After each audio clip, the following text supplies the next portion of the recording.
যাত্রা পুস্তক অধ্যয়নে আপনাকে স্বাগতম। আজকে আমরা এই বইটির সাথে পরিচয় করব এবং এর গুরুত্বপূর্ণ বিষয়গুলো বোঝার চেষ্টা করব। আদি পুস্তকের শেষ এবং যাত্রা পুস্তকের শুরুর মাঝামাঝি সময়ে অনেক বছর অতিবাহিত হয়েছিল। যাকবের পরিবার সংখ্যায় বেড়ে গিয়েছিল, এমনকি তারা সংখ্যায় এতটাই বৃদ্ধি পেয়েছিল যে তারা নতুন রাজবংশের রাজা ফরৌনের কাছে হুমকিস্বরূপ হয়ে ওঠে।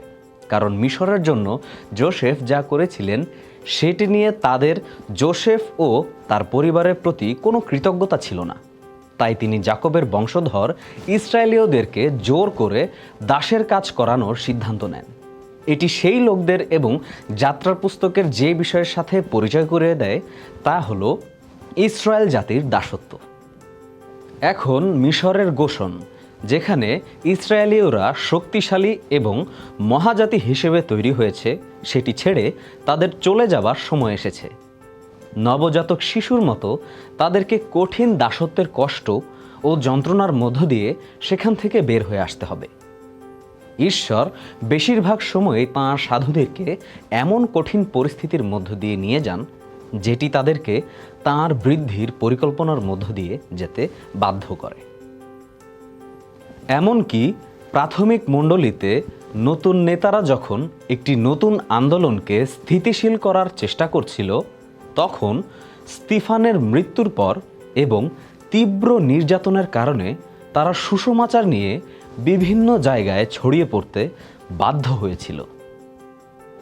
এখন এক্সোডাস শব্দের অর্থ হলো বের হওয়ার পথ। যাত্রা পুস্তক হলো দাসত্ব থেকে, অর্থাৎ মিশর থেকে বের হওয়ার পথ। প্রথমত এই দাসত্বটি হলো সরাসরি ঐতিহাসিক দাসত্ব এবং তাদেরকে উদ্ধারের জন্য ঈশ্বরের বিভিন্ন শক্তিশালী কাজ। ঐতিহাসিক হওয়ার পাশাপাশি এই দাসত্বটি হলো রূপক। সমস্ত মানুষই পাপের দাস। একজন পাপী মুক্ত না, কারণ সে পাপে স্বাধীন। পাপী তখনই মুক্ত যখন সে পাপ করে না। যারা স্বার্থপর মনোভাবে চলে তারা দাস। তাদের একটি সমাধান প্রয়োজন, যেমন ইসরায়েলেরও ছিল। তাদের উপর যে পাপের শক্তি থাকে তা ভাঙার প্রয়োজন। প্রকাশিত বাক্য 1 অধ্যায় 5 থেকে 6 পদে বের হয়ে আসার যে উদযাপনের ভাষা তা তাদের দরকার রয়েছে, যেখানে আছে তিনি আমাদের ভালোবাসেন এবং নিজের রক্ত দিয়ে পাপ থেকে আমাদেরকে মুক্ত করেছেন এবং তিনি আমাদেরকে নিয়ে একটা রাজ্য গড়ে তুলেছেন এবং পুরোহিত করেছেন। প্রকৃতপক্ষে যাত্রা পুস্তকের একটি শক্তিশালী বার্তা হলো পাপের দাসত্ব থেকে মুক্তি। এখন আসুন আমরা যাত্রা পুস্তক বোঝার জন্য তৃতীয় গুরুত্বপূর্ণ বিষয়ের দিকে ফিরে যাই। আমাদের কাছে ইসরায়েল জাতি রয়েছে, আমাদের একটি দাসত্বের সমস্যা রয়েছে, আর ঈশ্বরের কাছে একটি সমাধান আছে, তা হলো ভাববাদী। মসিকে একজন ভাববাদী ও শাসক হিসেবে প্রস্তুত করার মাধ্যমে ঈশ্বর তার লোকদের জন্য একজন উদ্ধারকারীকে গঠন করেন। শাস্ত্রের মহান বিশ্বাসীদের বিষয়টি দেখলে আপনি মসিকে সবার উপরে দেখতে পাবেন। বাইবেলে মসি হলেন ঈশ্বরের অন্যতম একজন শ্রেষ্ঠ ব্যক্তি। আব্রাহাম ঈশ্বরের লোকদের পিতা হয়েছেন, যাকব তাদের নাম দিয়েছেন এবং যোসেফ তাদেরকে শুরুর দিকে ধ্বংস হয়ে যাওয়া থেকে রক্ষা করেছেন। তবে মসি সেই জাতিকে বিক্রি হয়ে যাওয়া দাসত্ব থেকে উদ্ধার করেছেন এবং ঈশ্বরের শক্তিতে তাদেরকে এমন একটি জাতিতে রূপান্তরিত হওয়ার জন্য গঠন করেছেন যারা সমস্ত জাতির পুরোহিত হওয়ার জন্য মনোনীত ছিল। মূলত মসি তাদেরকে ঐশ্বরিক আইন ও শাসন ব্যবস্থা দেন। তিনি তাদেরকে ঈশ্বরের বাক্য দেন, যা এখন পঞ্চপুস্তক নামে পরিচিত। মসি তাদেরকে আবাস তাঁবু এবং আরাধনার নিয়ম দিয়েছিলেন, যা তাদেরকে পরিত্রাণের নিয়মকানুনের নির্দেশনা দেয়। কিভাবে একজন পাপী নিরাপদে তার পবিত্র স্রষ্টার কাছে আসতে পারে। খুব কম মানুষই এখন সেই নিয়মগুলো নিয়ে কথা বলে, কিন্তু খ্রিস্ট সেখানে প্রকাশিত হয়েছেন। প্রথমে মসির জীবনকে এভাবে দেখা যাক। যাত্রা পুস্তকের সবচেয়ে বড় সমস্যা হলো দাসত্ব। এর সমাধান হচ্ছে মুক্তি, কিন্তু কিভাবে? মিশরের মতো একটি শক্তিশালী দেশের হাত থেকে একটি জাতিকে বের করে আনা সহজ বিষয় ছিল না। তাদের একটি পরিকল্পনা এবং একজন পরিকল্পনাকারীর প্রয়োজন ছিল। তাদের একজন উদ্ধারকারীর প্রয়োজন ছিল। ঈশ্বর মোশিকে সেই উদ্ধারকারী হওয়ার আহ্বান করলেন। পাপের শক্তি থেকে মুক্ত হওয়াই আপনার জীবনের সর্বশ্রেষ্ঠ একটি অভিজ্ঞতা। আপনার জীবনের দ্বিতীয় শ্রেষ্ঠ অভিজ্ঞতা হলো অন্য কারোর জন্য একজন উদ্ধারকারী হয়ে ওঠা। মোশির সাফল্য ও ব্যর্থতা থেকে একজন উদ্ধারকারী হওয়ার বিষয়ে আমরা অনেক কিছু শিখতে পারি। মোশির জীবনের বিষয়ে একজন বড় প্রচারক একবার বলেছিলেন, মোশি 40 বছর ধরে ভেবেছিলেন যে তিনি কেউ একজন। পরবর্তী 40 বছর তিনি শিখেছেন যে তিনি কেউই নন, এবং আরও 40 বছর তিনি বুঝতে পেরেছেন যে ঈশ্বর এই কেউ নাকে দিয়ে কি করাতে পারেন। মোশি ফরৌনের প্রাসাদে বড় হয়েছিলেন বলে নিশ্চয়ই এটা ভাবতেন যে তিনি সত্যিই একজন বিশেষ ব্যক্তি ছিলেন।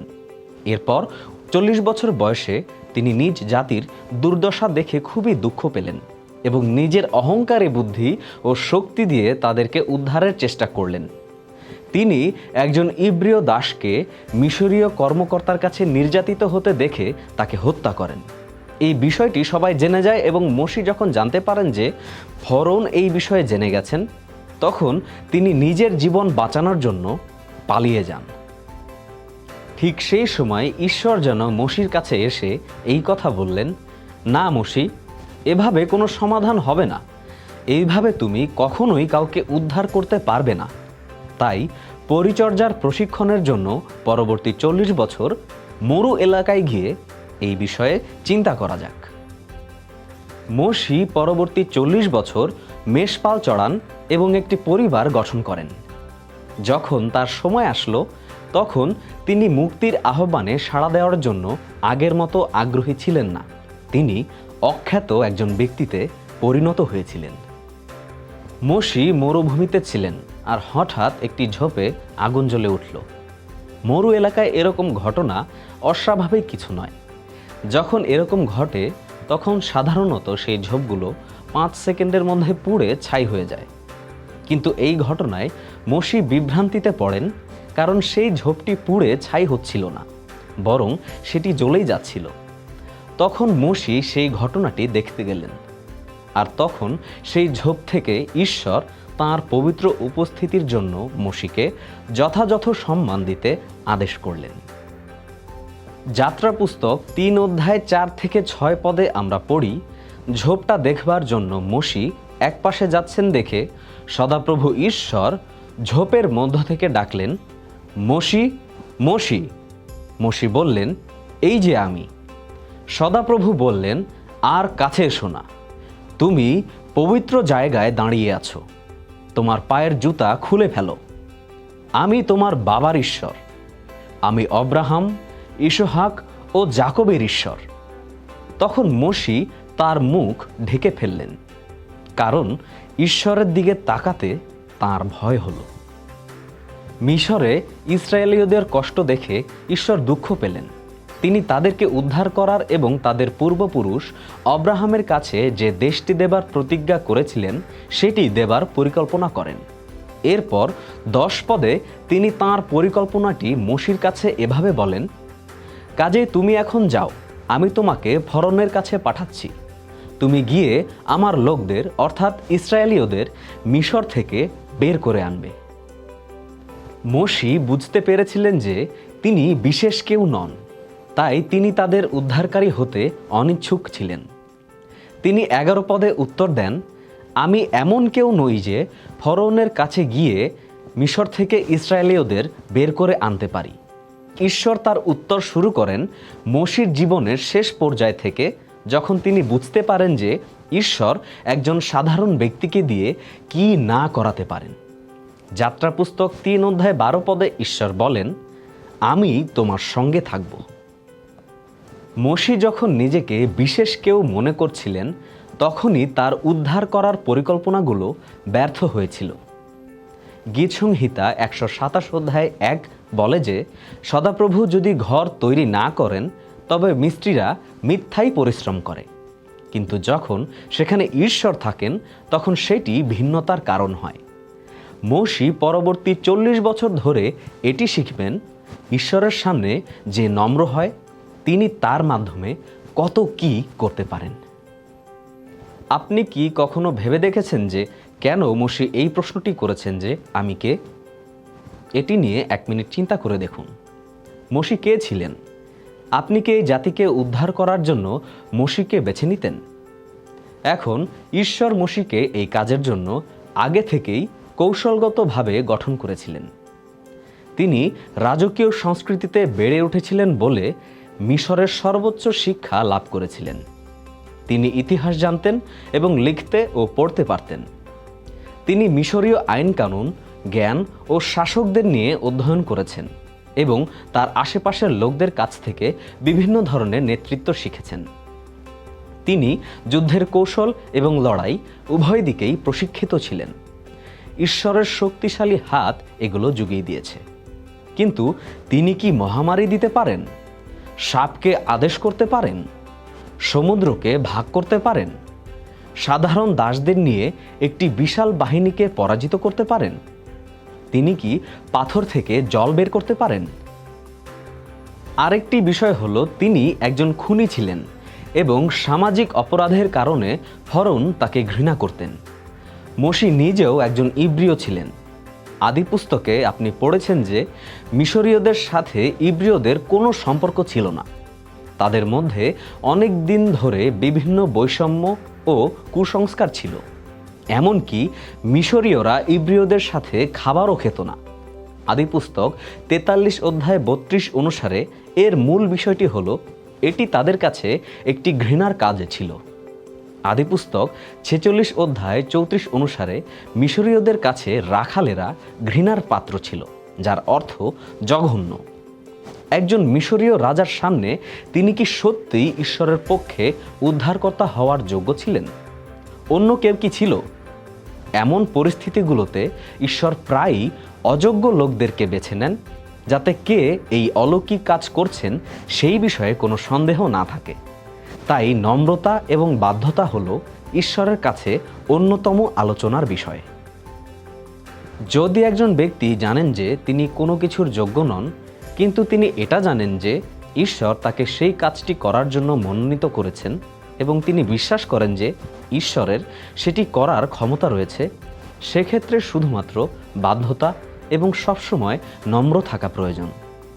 আজ আপনি যদি লোকদেরকে উদ্ধার করার জন্য ঈশ্বরের মাধ্যমে ব্যবহৃত হতে চান, যদি কোনো বন্ধু বা প্রিয়জনকে পাপের দাসত্ব থেকে মুক্তি পেতে দেখতে চান এবং তাদের মুক্তির জন্য ঈশ্বরের একটি মাধ্যম হতে চান, তবে আপনাকে অবশ্যই মনে রাখতে হবে যে আপনি তাদের উদ্ধার করছেন না। একমাত্র ঈশ্বরই আত্মাকে পাপ থেকে উদ্ধার করতে পারেন। যখন আপনি একজন ব্যক্তিকে খ্রিস্টের কাছে নিয়ে যাবার চেষ্টা করছেন, তখন আপনি একটি অসম্ভব কাজ করতে যাচ্ছেন। শুধুমাত্র ঈশ্বরই অসম্ভবকে সম্ভব করতে পারেন। একজন নম্র ব্যক্তি কখনো এটি ভোলে না। বাইবেলের প্রায় সব ঘটনাই শিক্ষা দেয় যে ঈশ্বরের মনোনীত লোকেরা যাতে তাঁর শক্তিতে তার উদ্দেশ্যগুলো পূরণ করতে পারে, এটিই হলো তার পরিকল্পনা।